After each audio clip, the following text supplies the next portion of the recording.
It was my first night shift. Working extra at a gas station is pretty far from every boy's dream, but it pays the bills. I was hellbent on not having another opportunity slip out of my hands because of money. One small investment and a move to Minneapolis, and I would have had a six-figure salary, but I just couldn't find the funds. So there I was, stocking the shelves at a gas station. Money is money, and there's plenty of future to go around, I figured. I'd worked a few day shifts before, so I knew the place well enough. However, I'd never been left alone for the night shift before. This was the first time I'd be completely unsupervised. Jada, my supervisor, was about to take off for the night. She kept repeating the same instructions over and over. Then again, this place had huge turnover. Maybe she honestly forgot I wasn't that new. No phones, she urged. If you have a slow night, make yourself useful. Nod and smile. I decided to get the worst tasks out of the way early. Cleaning the bathroom, restocking the freezers, taking out the trash, checking the receipt rolls, watering the plants. Took me about an hour. It wasn't even midnight yet, and I was pretty much done for the night. I considered mopping the floor, but I figured I could save that for later. I'd been useful enough. I was on my fourth game of teamfight tactics when I realised I'd forgotten my name tag. No big deal, really, but figured I might as well fetch it. The manager's office was usually locked, but tonight I had the keys to it. I opened the door and started going through the drawers. Didn't take long to find the name tags. There was an entire box of them. At first, I thought they were all blanks, but as I started going through them, I realised they were all previous employees. Sure, this place had high turnover, but this? We're talking to 100 people, easily. This was ridiculous. I admit, this is where I started asking myself some questions. During the day shift, there was always someone new, someone being trained or interviewed. I'd only been there for about a week, and I was already feeling like a veteran. The only people who seemed to be regulars were the managers, Jada, Kennedy, and Alicia. They seemed decent enough, so why were so many people quitting? As I got behind the register, I realised there was a customer outside. Literally, just outside the door. I waved at them. There was something off. They were just standing there, but they were so close that the automated doors should have opened. And yet, the door remained closed. It was a man. Late 30s, scraggly beard, rough red shirt, bit of a chunky look with sunken bloodshot eyes and a natural frown. He just stared at me. I waved at him again, but I got no response. "Can I help you?" I called out. Nothing. Not a blink. I pulled out a chair and sat down. The man stayed outside looking in. I tried not to think about it, but it was bothering me. I couldn't see his car anywhere on the cameras, and he didn't seem to want anything. I couldn't tell if he was on drugs or just being weird. I gave him a few minutes, but he just stood there. Finally, I got up from my chair. "Sir, I'm going to have to ask you to leave." He didn't seem to listen. He was a bit shorter than me, but he had a good 50 pounds on me. He'd be trouble in a brawl. "I don't want to call the police," I said. "Can I help you, sir?" I pulled out my phone and held it up for him to see. I dialed the number and held it up for him to see, but still nothing. Then my phone rang. Unknown caller. It was just past midnight. Without letting the unnerving man out of my sight, I took the call. "Yeah?" I answered. "Please don't hang up," the voice on the other end said. "You're in danger, and I can help." I was getting nervous. I wandered back and forth, watching those bloodshot eyes follow me. "Who is this?" I asked. "I'm Angie," the voice responded. "I used to work there. Same shift, same managers. I wanted to warn you." I'd seen an Angie tag in the box earlier, maybe even several. She sounded young and nervous as hell. "In a few hours, something terrible is going to happen," she continued. "And if you're not out by then, you might as well be dead." "What are you talking about? Look outside." I'd been looking outside this entire time, but I'd been entirely focused on this one man outside the front door. From across the road, I could see more people, about a dozen, lumbering out of the woods. "I need you to leave," she said. "Just walk out. Nothing will happen if you just walk away. Nothing will come for you." Who are these people?" What's going to happen? I, I, I don't know what. Look, she interrupted. It's perfectly simple. Just walk out the door. Something in me screamed for me not to do it. That I shouldn't step outside and walk past these people. They felt malicious, and I couldn't put my finger on why. Still, I stepped up to the door. Leaving seemed like the obvious choice. Strangely, it didn't open. It won't open, I said. Hold on. They want to keep you in there. They don't want you to leave. They want you to stay and die. Die? I asked. What do you mean? I stopped my pacing. Something was wrong. Was I locked in? Tell me exactly what is about to happen, I demanded. Something is in there with you, Angie sighed. Could be 5 minutes, could be a few hours, but that thing in there is coming for you. And what thing are we talking about? The man with bloodshot eyes had 2 people joining him. A young man with a grotesque overbite, and a young woman who could easily be mistaken for a child. All of them stared at me with the same broken eyes and rough clothes. They stopped inches short of the front door. It doesn't have a name, Andy said, but it'll leave you empty. It'll leave you like the people out front. But if I leave, will I be okay? Yes, that's what I'm telling you. Hold on, I'll check the back. I hurried out back to the employee entrance. I pressed down the cold handle, and the door swung open. Outside were another group of 4 people. 2 young men, an older woman, and a girl no more than 16 years old. They all stared at me. I couldn't tell if they were drawn to me or the store. I stopped short of stepping through the door. Why do they come here? I asked Angie. They serve their master. They want the spoils. What spoils? What? I thought about it. She was talking about me. Right, I said, nodding to myself. I see. Are you at the back door? Are you there yet? Yeah, I'm here. Just walk out, she whispered. It's not too late. I was just about to walk out when a thought hit me. Why would they lock the front door but not the back? That didn't make any sense. If the purpose was to keep me there, they could easily barricade the back as well. Something didn't add up. The door is open, I said. Great, you can still make it. Why wouldn't they lock the back door, Angie? She hesitated, and there was a brief pause. If they're locking me in to hurt me, why wouldn't they lock the back door? I repeated. I don't know, she said, but you have to trust me. They gave me the keys, Angie. They go everywhere. I can lock and unlock this door 100 times. What's going on? They don't usually do that. I closed the door and stepped back. 4 less pairs of eyes staring at me. Look, said Angie. I was the last person to leave. They fucked up. I found a spare key and got out before it was too late. Maybe they figured I'd warn you. Maybe they're trying to trick you.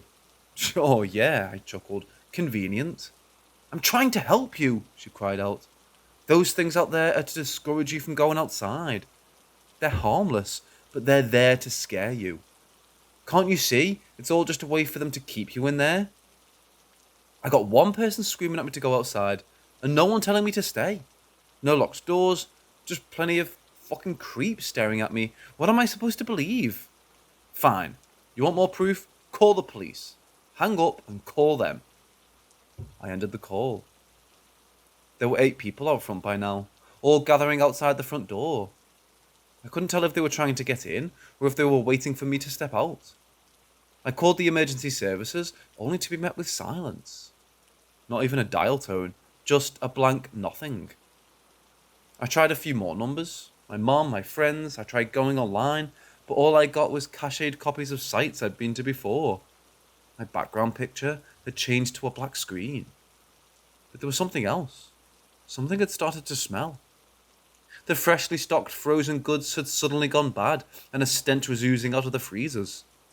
Our flowers by the counter had withered and died, all except the sunflowers, which had turned a sickly blue.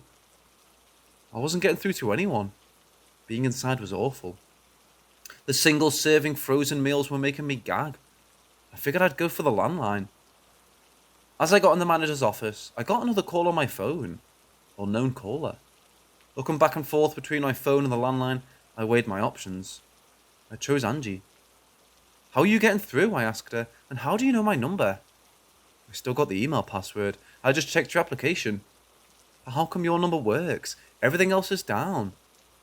I'm calling from a private network, she said. They don't know there's a way in. They? I asked. I thought it was just one thing. No, they're working together. People just don't go missing without someone noticing. So there's like an intelligence behind it? A conspiracy? Yeah. People come and go in these places all the time. Are they paying you under the table? We figured it was sort of a trial and no paperwork, no missing people, no records, just a box of name tags. It made sense in a way, but I needed more. I needed proof. There had to be something. Why didn't you call me earlier? I asked. You should have called me as soon as I got the job or as soon as my shift started.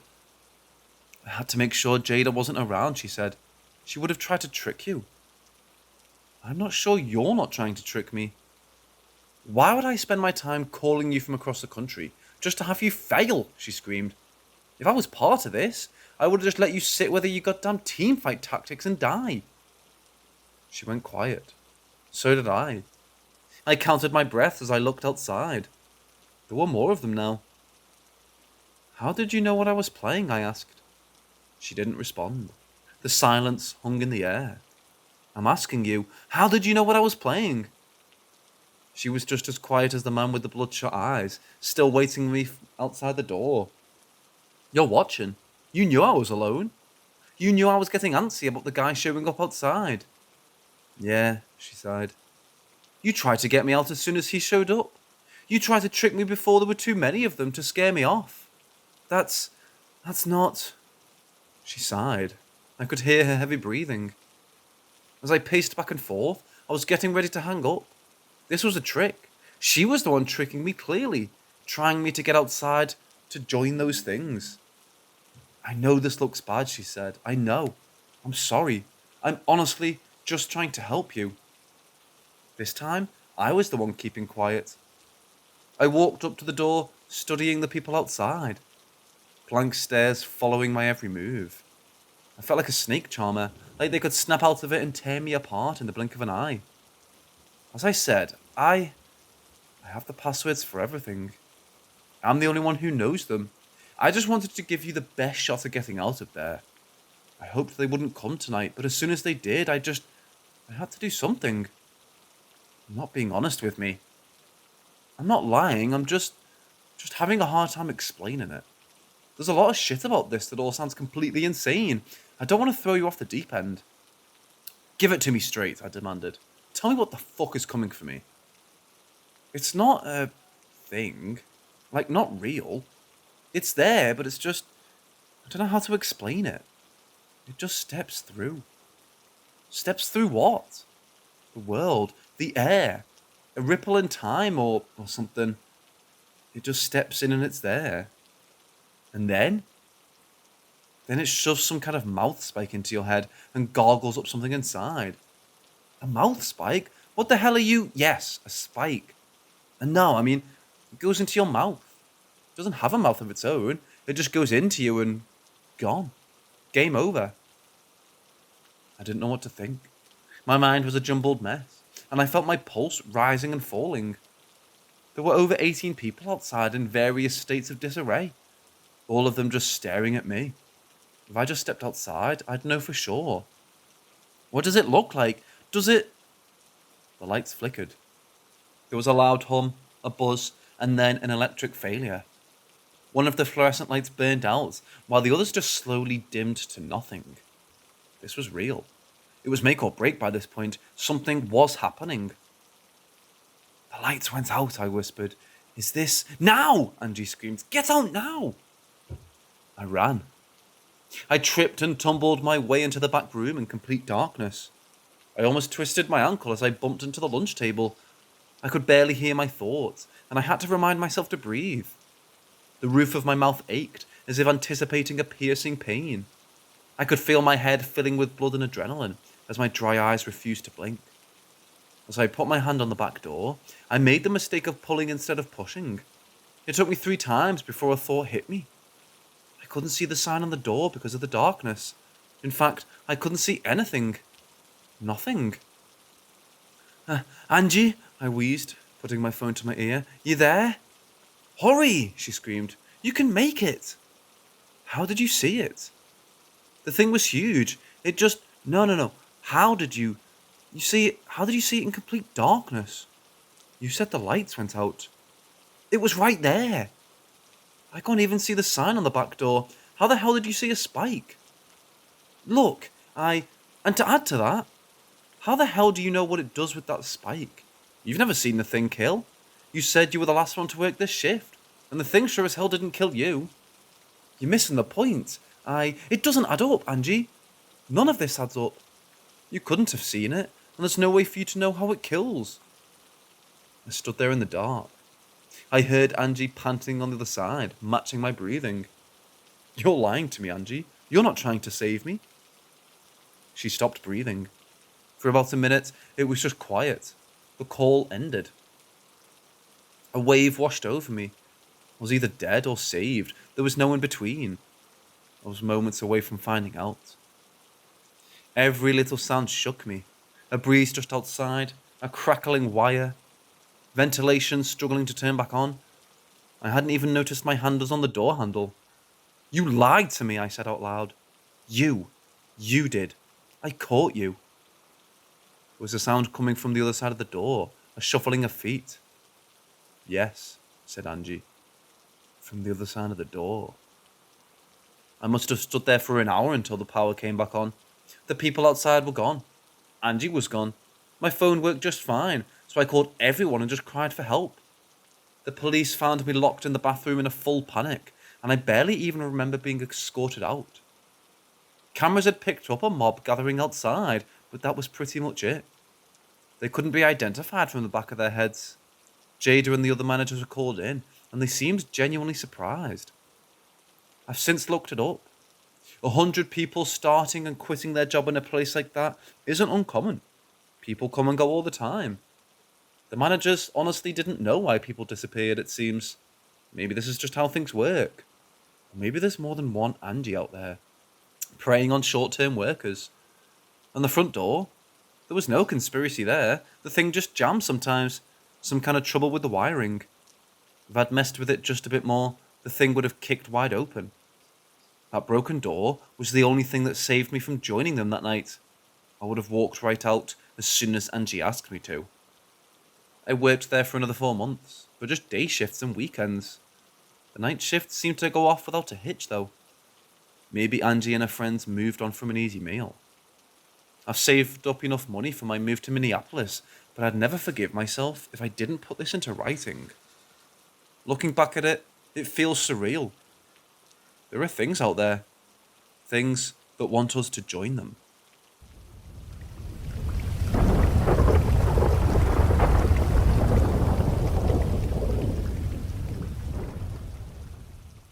A few years back, I got a text in the middle of the night. I was a high school senior, and my parents had pretty much given up on keeping me in check. As long as no one was getting hurt, they could focus all their attention on my 3 younger sisters. So there was little to keep me from sneaking out to see what the fuss was about. I met my friends down the path leading to Frog Lake. There were 6 of us, led by Brandon and his devotee Vicky. They were all gathered in a little group along the path, and it wasn't until I stepped up that I could see why. There was a dead body on the road. A middle-aged man. He'd been dead for a few hours, and judging from the tone of the others, they'd just found him like this. This unfortunate man had been reduced to a novelty. The others had already rifled through his pockets, and they had all agreed not to call the police. Instead, they were going to let someone discover him on their morning walk. But while the others were chatting about and getting grossed out, Brandon was making plans. They'd already taken all loose cash from the deceased man's wallet, but that wasn't quite enough. They were talking about putting lipstick on or giving him a weird haircut, but Brandon wasn't having it. He'd discovered him, and he wanted something special. "Vicky, give me your pencil," he finally said. "This will be good." She handed it over. Brandon carefully punctured the man's throat in 2 spots using the pencil. I was surprised to see so much blood run out, even though the man was already dead. "What are you doing?" protested Vicky. "Give me my pencil." The others just looked at the corpse, stunned. It looked like there'd been some kind of vampire attack, with 2 puncture wounds right on the artery. "This'll get him talking," grinned Brandon. "Fucking hilarious." There was an article about it the next day. Some old lady had found the dead man and noticed the wounds. She'd called the police. The cause of death was determined as some kind of aneurysm, but that's not what had people talking. The vampire bite was far more interesting. Brandon was so damn proud of itself. There was even a short national news segment about it. You remember the story about the Minnesota bloodsucker? Yeah, that was us. No vampire business, just shitty kids being shitty. Although the whole thing was debunked the moment you actually read the story. The headline was enough to bring national attention. But that's just where the story starts. Not a lot of people have heard about what happened next. Days later, I was meeting Vicky and her friends at a nearby gas station. Vicky had a car, and we were going out for Chinese food. There was this guy coming down the road, sprinting. He had these ragged clothes and looked just dreadful. Unkempt beard, wild hair, sunken eyes. He just ran right past us, like the devil was chasing him. He didn't even look at us. He just kept going with floppy shoes hanging on seemingly by willpower alone. All across town, similar people showed up. From second-hand accounts, I've counted at least 6 different people. All of them panicked and barely coherent. One ran into the local police station, another into the school cafeteria. Some were arrested, others dismissed, but they all said they were looking for the same thing: the Minnesota bloodsucker. The first time I talked to one of these people, I was standing in line at an ATM. At first I thought they were homeless. They looked the part. But when he came up to me, I could tell there was something strange about him. He had these tiny, tiny pupils. His eyes were almost completely white. He was shivering, and he had trouble keeping his balance. He was going through everyone in line, asking us one by one, "Do you know the bloodsucker?"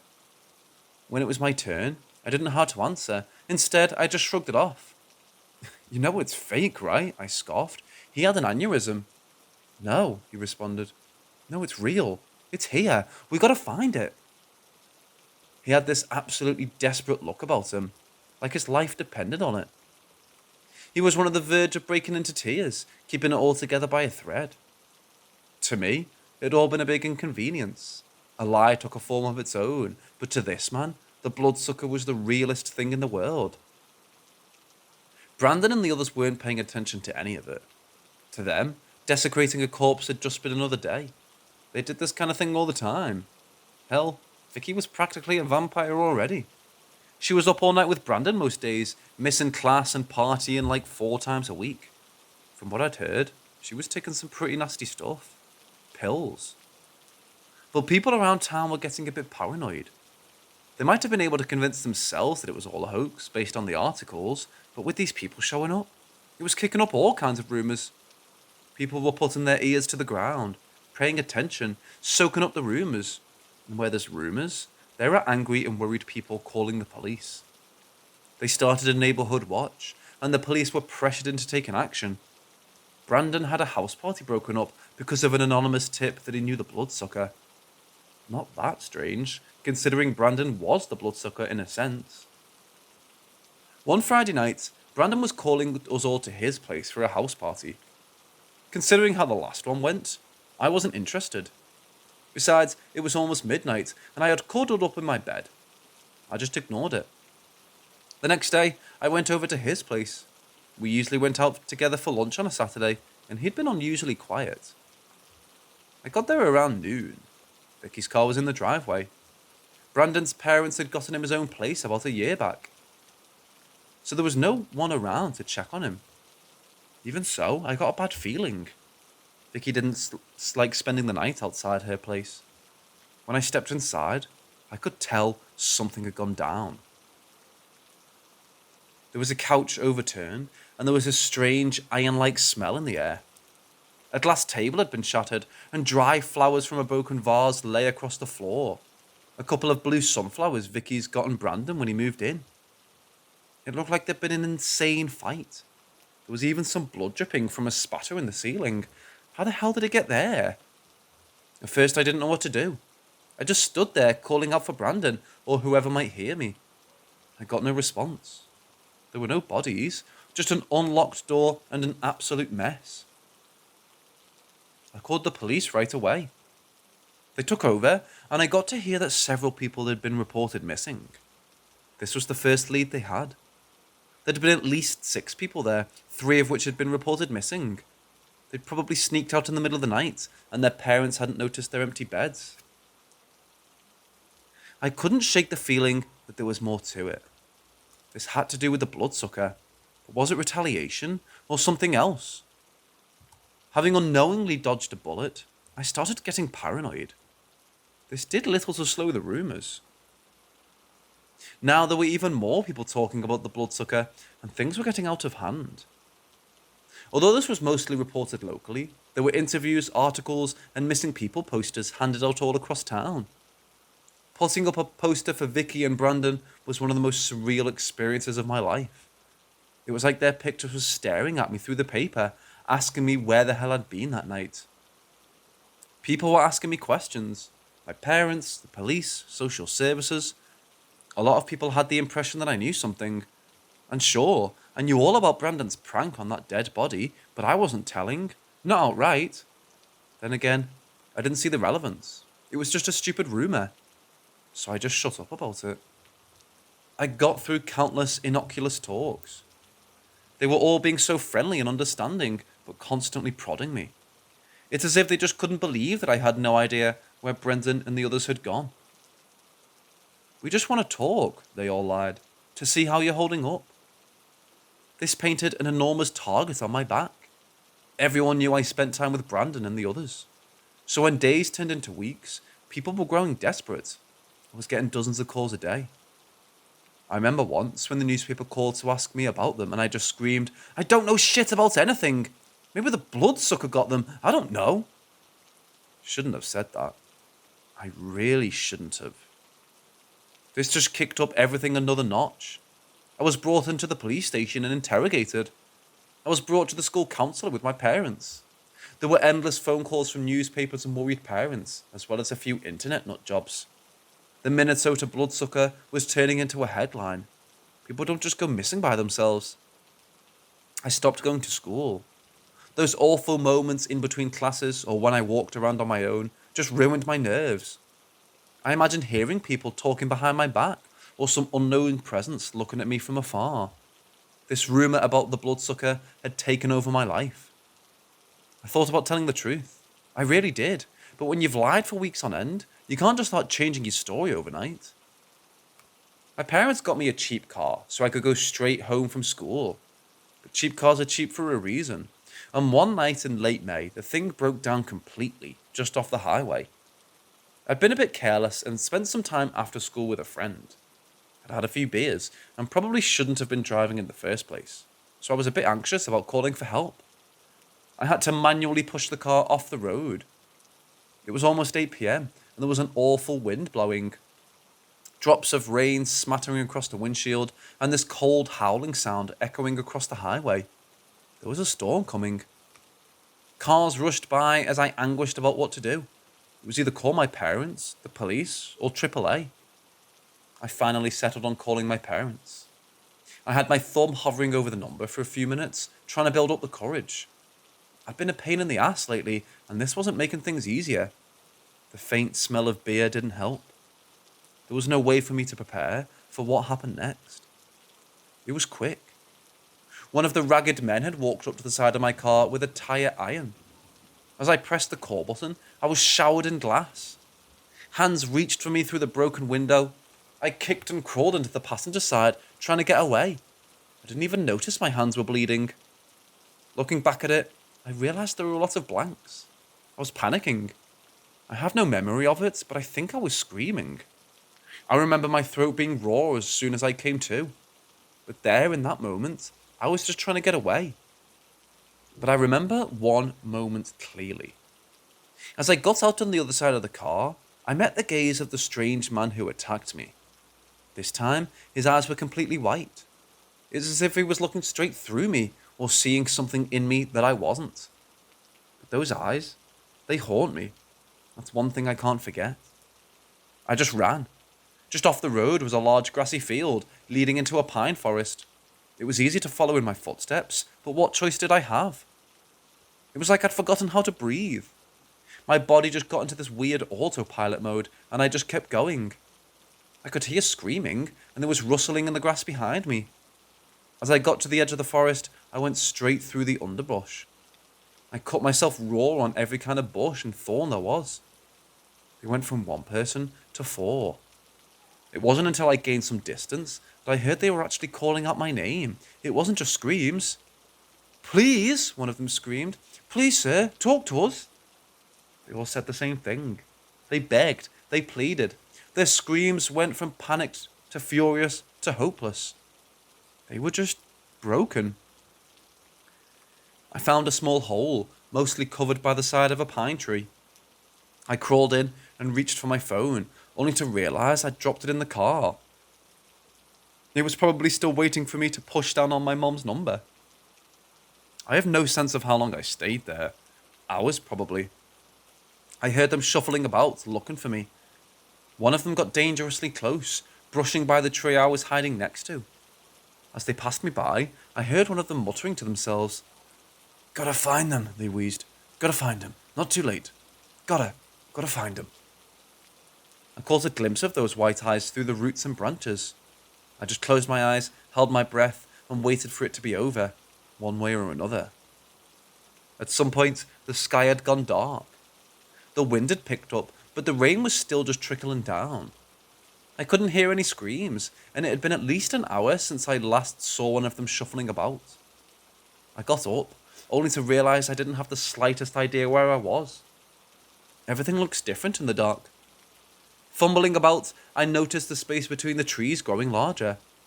I might not be going the right way, but I was getting out of the forest at least. As I reached a small glade, I stumbled over something. I couldn't see what it was in the dark. Taking a moment to stop and listen, I noticed I'd stumbled over not just something, but someone. Someone gasping for air and coughing up blood. Hell no. The clouds parted, casting a slim ray of moonlight. In a short moment, I could see blood and a pair of white eyes looking up at me. It was a strange man who'd attacked me. This time, he wasn't looking at me. He was looking at something behind me. I turned around. I could see their black silhouettes against the sky. 6 headless bodies floating in midair. I recognized their clothes. Arms and legs swaying back and forth in the wind. And there, standing in the middle of the glade, was a man. The memory comes to me as a fever dream. This Armani-flavoured businessman standing in the middle of the nowhere. Arms resting at his side, back straight in a stiff posture. Well-kept black hair. He had some sort of Mediterranean features, but it was hard to tell. But I couldn't peel my eyes off the floating bodies, held aloft by invisible strings, gently rocked by the wind. The man stepped up to me. I could barely breathe. It was as if my body forgot how to run. There was just something about his eyes that just made me freeze and wait for him to speak. He gently shook my hand with an ice-cold grip. It hurt my veins just to be near him. "You brought a lot of attention to me," he said. His voice dripped with threat. He had the kind of low voice that was just on the edge of turning into a growl, like hot chocolate, but so hot you'll burn your tongue. "I don't appreciate this level of scrutiny," he continued. "It ends now." I know," I wheezed. "I'm sorry." "Some woodsmen are seeking me," he said, eyeing the dying man I'd tripped over. "You and your acquaintances brought them here." It wasn't our choice," I stammered. They just..." He lost control. A monster seeping through the cracks. His skin turned white and cracked, like a snake shedding its marble skin. His eyes turned dark, his mouth unhinged, like revealing 3 full rows of razor-sharp teeth with 2 prominent fangs. In a moment, it was as if he grew by several feet. I wasn't looking straight at him anymore. I was looking up at him. "I am indifferent to your excuses." His fingers were so long, they almost wrapped around my neck twice. He could have popped my head like a grape. Instead, he slowly squeezed my neck and lifted me up. I could feel my pulse pounding against his fingers. "You will tell them all it was you. You will tell them there's nothing in the dark. You will lie. I tried to nod, but I couldn't. I was standing on top of my toes, trying not to break my neck. You will lie. I was thrown to the ground. I tried forcing air into my lungs. Through the tears that had welled up in my eyes, I saw the vague shape of the monstrous man picking up the bleeding person I'd stumbled over earlier. Maybe he'd been saved as a snack. The last thing I remember before running blindly into the woods was the sound of a cracking neck and blood pouring out of a shivering body like a fucking juice box. Blood reflecting off of pale skin. Bright drops dripping into ocean. Unblinking black eyes. 6 headless victims, held hostage by some unseen force, saw me turn my back on them, and I ran like a bat out of hell. The next morning, I lied. I told everyone about all the prank. I told them it was all this stupid thing that got out of hand, and I told them I had no idea what was going on. I lied about Brandon and the others, saying I didn't know what had happened. I lied about my car, saying I'd walked home, and that someone must have broken into it while I was gone. I lied about everything, and I still couldn't sleep at night. If there was even the slight chance that I'd missed something or outed that thing in any way, I'd be dead. I was sure of it. Now, a few years down the line, I feel like it's time to speak up. An anonymous post online is as far as I'm willing to take this, but it's a start. I've left that town behind, the whole state. But every now and then, I get an email or a strange friend request, someone asking uncomfortable questions, and to this day, I lie. It weighs on me, but I'm just a fucking person. I'm not cut out to face that kind of thing. Not again.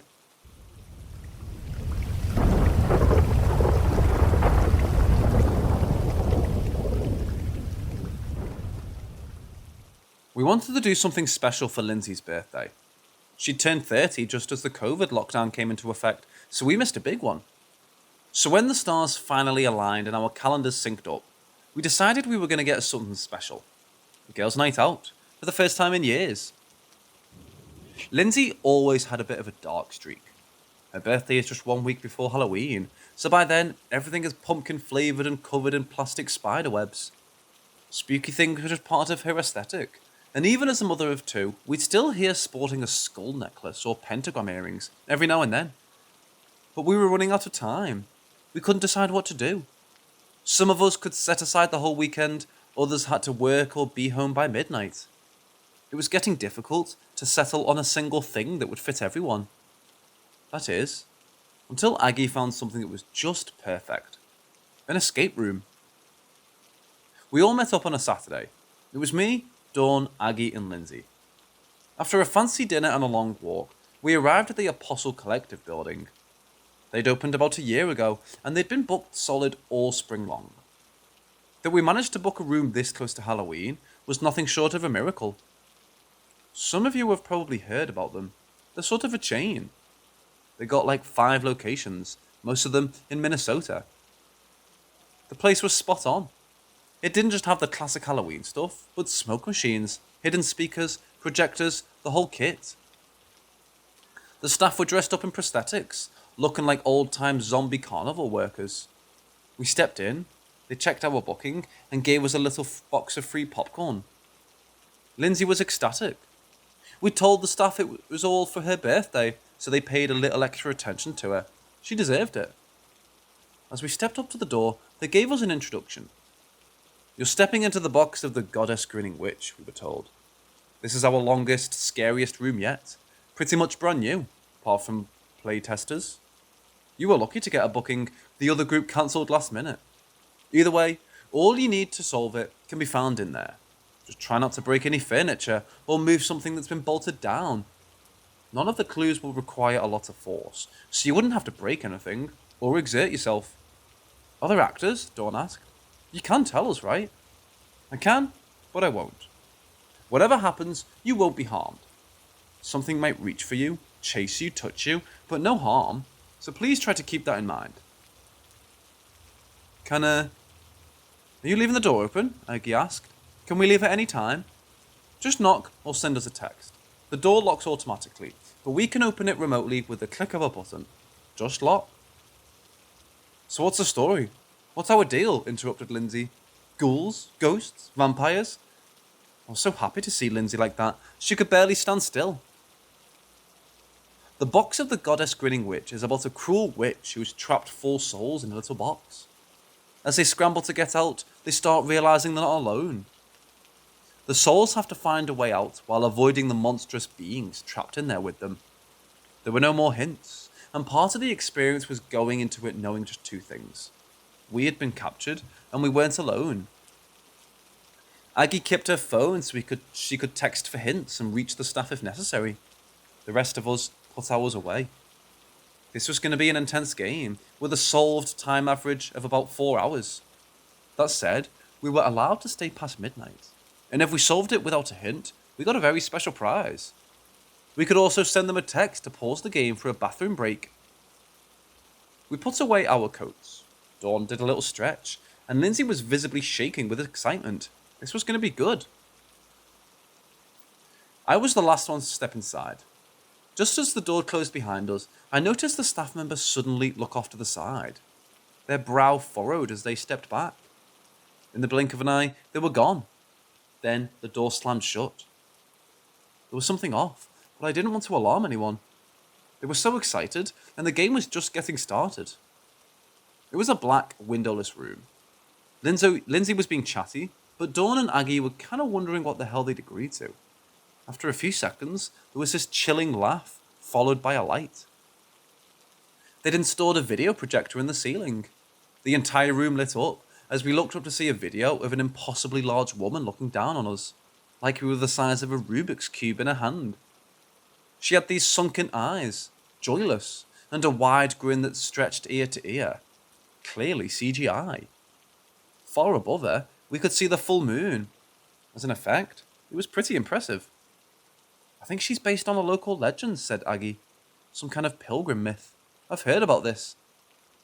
As the grinning witch put her hand over us, the room went dark once again, and electric torches flared up along the walls. The game was on.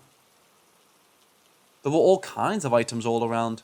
Paintings, carpets, chests, tables with strange runes, classic escape room stuff. We all split up and started looking through whatever we could first get our hands on. Aggie found some sort of pamphlet and started calling our names. Dawn found a set of numbers under a chair. Lindsay was just soaking up the atmosphere, trying to find clues in the paintings. About 30 minutes in, there was this awful sound. A rattling cage, followed by snapping metal. There was a loud moan and approaching footsteps. There were a few spots in the room that were obvious hiding places, so we hurried inside. Lindsay couldn't stop giggling, and even I felt my pulse racing a bit. But nothing happened. The pre-recorded noises came and went. There was this disconnect, like a pair of real footsteps were supposed to sort of take over the sound, but nothing happened. We just hid for a couple of minutes, and then stepped out. Did we miss something? Dawn asked. There was a pregnant pause as we looked around the room. Nothing. Strange. We'd made decent progress.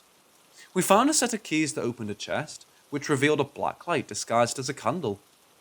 Using it, we found a set of codes to decipher using a set of runes. We found out there was a touchpad behind a painting, which we could use to write a code that, in turn, opened a small side room full of clues. So yeah, decent progress. Then again, we heard strange noises. Rattling chains, loud moans, and thundering footsteps. We figured this was it. That the previous one had just been a warning, so again, we rushed to our hiding spaces. And again, nothing happened. This time, something was clearly broken. There was a recorded voice coming from the ceiling. I think he likes you, it whispered. Like hell he does, Aggie frowned. He's not coming out. Relatable, grinned Dawn. I'm using the bathroom. Text him. Aggie texted the staff as Dawn pulled on the door. It was still locked. Wait, Aggie said. They haven't responded yet. Dawn knocked on the door. There was no response. No sound. Still nothing, said Aggie. No one. Something turned in my stomach. That sudden pinch of worry that something had gone terribly wrong. As Dawn kept pulling on the door, Lindsay stopped smiling. The pep in her step had faded. Is this part of it? Lindsay asked. Is it a meta thing? Are you in on it? No, I protested. It's just one of those auto-locking doors and they forgot to set it open. Right? It's probably nothing, right? No response, sighed Aggie, holding up a phone. I'm calling Hank. As the others gathered round Aggie, I stepped away for a second. Aggie's husband, Hank, wasn't picking up. I put my ear up against the walls and listened, figuring I might be able to hear the staff chit-chatting in the room next over. It was supposed to be actors here, or staff just outside. Something about this wasn't adding up. As I leaned against the wall listening, I heard footsteps again. But this time, they didn't sound pre-recorded. I hurried to the others, holding a finger to my lips. Listen, I mouthed. There was a slit in the wall where a door could open from the other side. Someone was coming this way. Is that them? Dawn asked. Is that... Those were big steps. Really big, heavy steps. Without knowing who was coming, we all just silently agreed that this whole thing felt completely off. No one knew what to do. Hide, Dawn hissed. There were plenty of things to hide behind, but the room was small. They'd find us in no time. Despite that, Lindsay and I hid in the small side room. We shut the door, held our breath, and waited. Dawn was small enough to fit in the chest, while Aggie hid behind a curtain in the back of the room. In the low light, it might just work. As the door slid open, I could hear heavy breathing. Big, dragging feet and a weird, wet snorting noise. A clear scratching sound as something sharp was pulled across the floor. Please pick the small one first, Byron, a hoarse voice wheezed. Go on, pick it. A pig-like screech echoed through the room in response. This wasn't a recording. This was coming from whoever was in the room. There really was something else, something big. I heard the sudden sound of tearing fabric and a scream. This awful, drawn-out death scream. A shrieking, pleading terror as someone was physically dragged out of the room. I'd never heard anything like it, and it was impossible to tell who it was. Then, with a thud, it all went silent. The door was closed. Lindsay and I peeked out. The curtain that Aggie had hid behind had been torn down. She was gone. There was blood. We found Dawn curled up in a chest, shivering. She couldn't make eye contact. When we tried to snap her out of it, she just screamed and clawed at us. Her eyes were wild, and she was barely breathing. Did you see anything? Lindsay whispered. Oh, what was it? Dawn just shook her head. I could see there was a crack in the wooden chest. She might have been able to see something. We just weren't getting through to her. I'm not waiting for that to come back, Lindsay said. Help me get the lights. What? I shivered. The lights. They can't find us in the dark. We went torch by torch and shut it all down. The room went completely dark, and we gathered by Dawn's hiding spot. We crouched next to her, trying to calm her down. It's part of it, right? Said Dawn. Is Aggie in on it? Are you just fucking with me? No, something's wrong, I whispered back. I'm sorry, Dawn. There's... Bullshit, wheezed Lindsay. This is fucking bullshit. And I'm not. Who's got the phone? We all went quiet. Aggie was the one with the phone. There has to be fucking something, said Lindsay. Feel around. For what? I wheezed. Where? I don't know. How the fuck should I know? Just try. Do something. I stepped up to the door. Still locked and no one outside.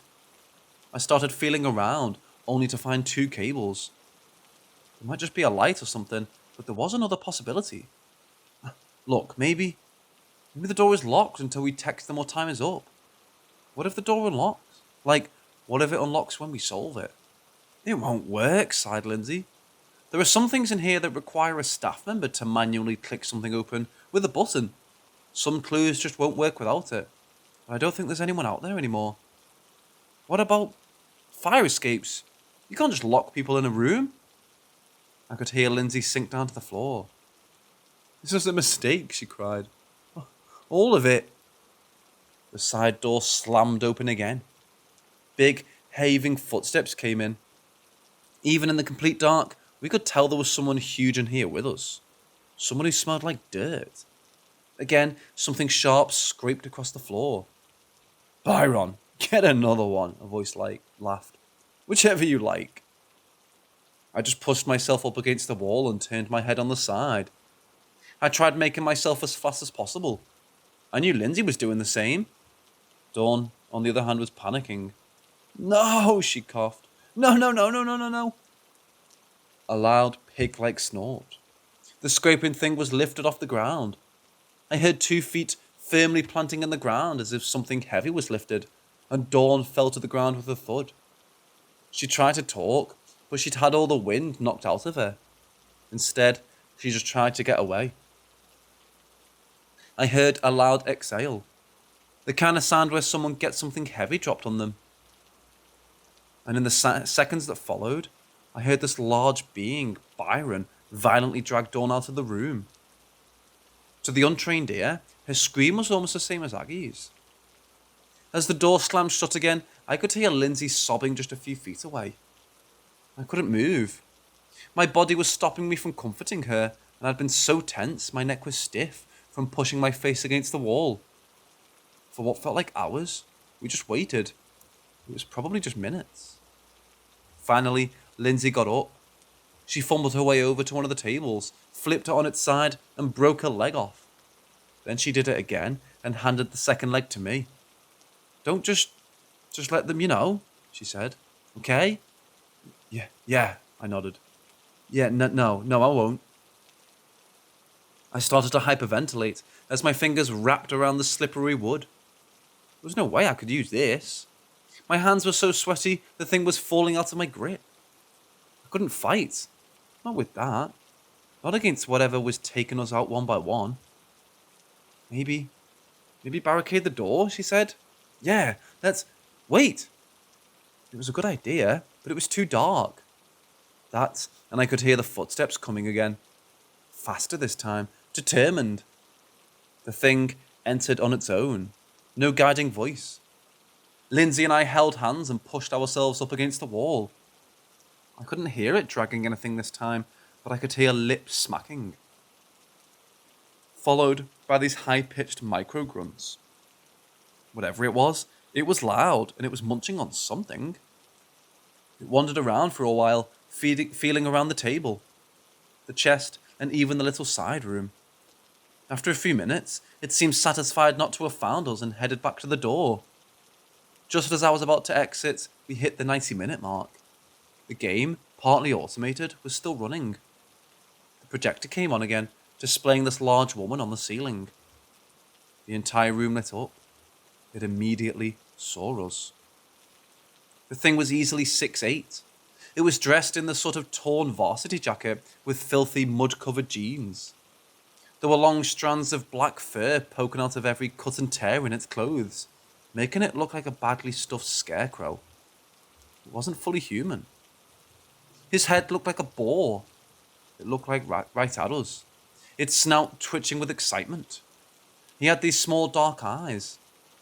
I'll never forget how, when it looked at me, they lit up with nothing but joy. No matter the species, you can just tell. It was looking forward to this. There was no fear, no malice, just unbridled violent joy. Like a kid tearing into a Happy Meal. Meeting my eyes, the thing just screamed like a wounded pig and charged. I stepped on my own feet and stumbled backwards. Hadn't it been for Lindsay still holding my hand, I would have gone down like a sack of flour. Instead, I barely stayed on my feet as we rushed to the other side of the room. Still down there, playthings? The recording in the ceiling spoke. Will you not give up? As the video played above us, the light in the room shifted. Whenever she was more in frame, the lights grew more distant. When she moved back, the full moon came into view. He'll get you, playthings, the narration continued. It's so futile. There was blood on his jacket. Fresh blood. As the video finished, we ran a full lap of the room. We were back at the door, and this time he was charging straight ahead. At the last second, Lindsay let go of my hand, and we fell to the side. The ball man ran straight into the door. It seemed to upset him, as he focused all his rage on it, pounding, tearing, biting, all the while roaring like a wounded animal. His joy was gone. This was frustrating. Hunger. It didn't take him long to break the door open, and as light flooded in, he turned to look down the hall. The brightness from the street outside seemed to scare him as he took off out the back. Lindsay and I stayed on the floor for a couple seconds, just to ensure ourselves that the thing was gone. We eventually crawled out the door, ready to run. There were bloody handprints on the walls, something resembling a fingernail, blood spatter on the ceiling. We ignored it all, got up, and went straight for the exit. Come on, come on, come on. I sprained my ankle, and Lindsay was bleeding from her hand. We were about 40 feet from the door when we heard that voice again. The voice that had guided the ball man. Neither of us turned to see him. We just kept going. Tell them, he screamed. Tell them there will be no carnival games in the name of her ladyship. Tell them to fear. Tell them all. Tell them to fear the grinning witch. He laughed so hard he couldn't breathe. Lindsay pulled me along, and all I wanted to do was collapse and cry. We burst through the doors and into the night, and far behind us, the laughter faded. Putting it all in writing feels a bit weird, like I'm telling someone else's story. But Lindsay is as real as the last time I met her, and I don't think we'll ever overcome the trauma. I still feel myself stopping at random times, listening for footsteps. Lindy has developed some sort of claustrophobia. No more locked doors ever. The police chalked it all up as an armed robbery. The security cameras picked up 4 intruders getting in through the back door. 3 hooded figures and a large masked man in a varsity jacket. The case was handed off to a special unit and promptly dropped. We didn't get any updates after that. It wasn't filed as kidnapping or murder or similar. All they could prove was the break-in, but as far as what happened to Dawn, Aggie, and the staff members, no one knows. There was no car speeding off into the night. There were no witnesses. They seemingly vanished into thin air. It is true that the Grinning Witch was a bit of a local legend. A witch that collected cursed animals and people and put them all in a box. The escape room barely had anything to do with it though. It was just loosely based on that idea. But somehow, that was enough to draw out some kind of hate sect. But I'll never forget the man with the boar head. No matter how I think about it, no matter how I try to wrap my head around it, I can't stop thinking about him. That was no man in a mask. That snout was wet, and those teeth were real. Nut jobs are everywhere, but that thing? No. No, it couldn't be. It literally couldn't be. I don't think this will ever be resolved. Why would it be? Things like this don't just happen. They don't. But this time, they did.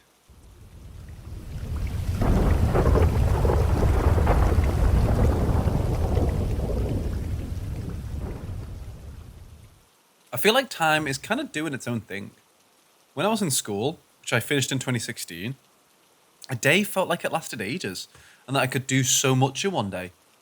For example, I could easily go to school for 6 hours, get back home, about half an hour by bus, eat something, do some homework and or some revision, play on my PlayStation, and with friends for a couple of hours, and then go back to the school's football pitch to play with my friends in person for another few hours. Then, time started going extremely fast once I finished school. It often felt like a week would go in the time of a normal day while I was at school. It felt like I could barely do anything in one day, and it just felt like time was going faster and faster. It basically feels like some years have been skipped. By this I mean mid-2016 when I finished school to 2019. It legitimately felt like these years have gone in like a month. 22 was kind of a mix. Sometimes it felt like a month flew by, other times a day lasted for ages, like it did when I was in school. If someone was to ask me when I finished school, my first thought would be to say a year or 2 ago, even though it's been almost 5 years. This has been happening no matter how busy or free I am. Now, I always heard a lot of adults and elderly people say that the older you get, the faster time flies by, so I assumed that's what was going on. However, time recently started to feel normal again. By this, I mean that it feels the same as when I was in school. I feel like I can do so much again. Time started to feel normal around November/December. Why is this happening? Is this happening to anyone else? Is there a way to fix this?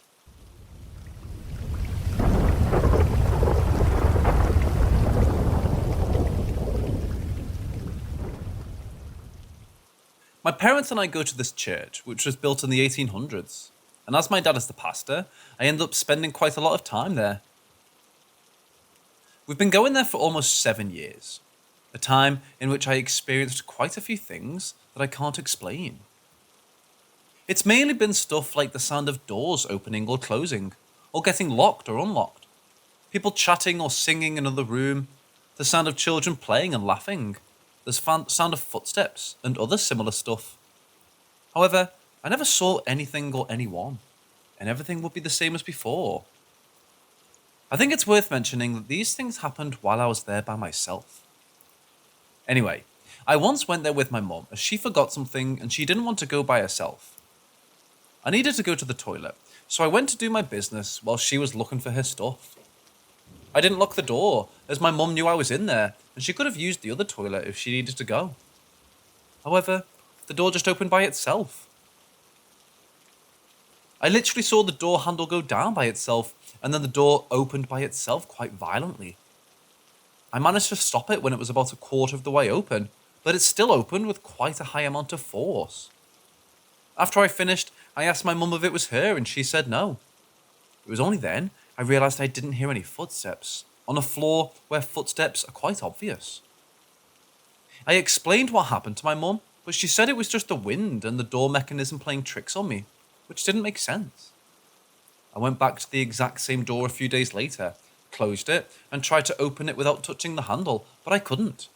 The door simply wouldn't open, no matter how hard I pushed it or the amount of force I used, meaning it was definitely not the wind.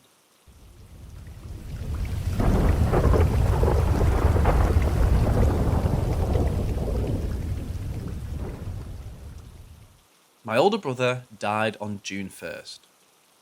About 2 months before his death, I started seeing a shadow person walking from the kitchen to the bathroom. I've always been sensitive to the paranormal, but my boyfriend has never experienced anything. I never said anything to him about it because I'm not sure he believed me when I would tell him about the things I'd see and hear. My purse was also thrown out of my dresser and landed on the foot of my bed. There's 5 feet between them. One day, I'm sitting on the couch and my boyfriend looks at me and says, "I've been seeing a person-like shadow walking from the kitchen to the bathroom, but it's only in my periphery, and when I try to focus on it, it just disappears. I just saw one behind you." For him to see something I've been seeing actually was a relief. About 2 weeks before my brother died, I also had a friend tell me they see the same thing while at my house. The home was built in the early 1930s, but there's never been any activity. A few days before my brother's death, I was standing in the kitchen. I could feel someone with me, but it was almost comforting. They said my name by my right ear. The voice was male and almost a whisper. It startled me so much, I jumped and said, "I hate it when you do that." After his death, there were no more experiences. I've always had a very deep connection to my brother. He caused an accident when I was 14 that claimed the life of a young lady. I was over 1,000 miles away, but I just knew it. It was late at night and I was hysterical. I started calling friends and family and asking them not to let him do whatever it was I was feeling. The next morning, I got one of the worst calls I've ever had. He had killed a woman in the accident and wasn't expected to live. How did I know? Another time, I had a dream about him being lost in a forest running, but unable to find his way out. The next day, I started calling hospitals and police stations until I finally found him. He had lay on the floor in the bathroom for 3 days after a night of partying. He had internal bleeding. Blood had settled in one of his kidneys. He had to be on dialysis. Again, how did I know? But I always knew when something was really wrong. I've been thinking about my brother a lot in those 2 months before his death. At this point, we were 6 years estranged because of his lifestyle. I knew something was wrong, but what was the shadow about? I just don't understand seeing this thing weeks before he died, and then everything just stopped after his death. Was it a warning? Were they trying to tell me something and I just wasn't listening? Any thoughts on this subject are welcome.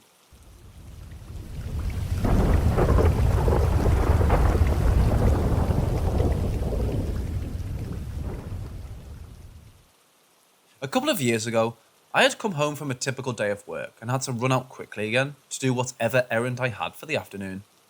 I live alone, but occasionally have my kids with me.